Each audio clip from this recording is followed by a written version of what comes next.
Ang John chapter 3 verse 18 ay nagpapatunay na ang naligtas ng minsan ay ligtas na magpakailanman. Sinasabi ng verse 18, "He that believeth on him is not condemned, but he that believeth not is condemned already, because he hath not believed in the name of the only begotten Son of God." Ang mga sumampalataya kay Kristo, wala nang hatol sa kanila. Kapag sumampalataya kay Kristo, wala ka ng pananagutan para mapunta sa impyerno. Lahat ng ito ay napunta sa ating Panginoong Hesukristo. Lahat ng mga kasalanan na dapat sa iyo ay ihahatol, napunta na sa Kanya kapag ikaw ay sumampalataya, dahil Siya ang nagbayad ng lahat ng kasalanan ng tao sa buong mundo.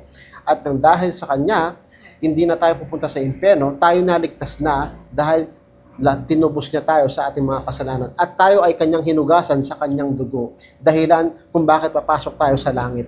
Dahil yon sa biyaya ng Diyos. At pag nasa langit na tayo, wala nang kasalanan sa atin, zero.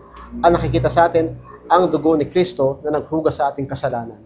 Pero kapag ang tao hindi sumampalataya kay Kristo, pananagutan niya ang kanyang mga kasalanan na kanyang ginawa at siya ay mahahatulan at siya ang kanyang hatol sa impyerno.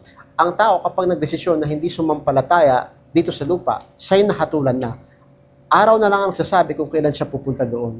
Kaya kailangan mo sumampalataya sa Panginoon para hindi ka mahatulan. Ito ang patunay na mga sumampalataya o ang mga naligtas ng minsan ay ligtas na magpakailanman.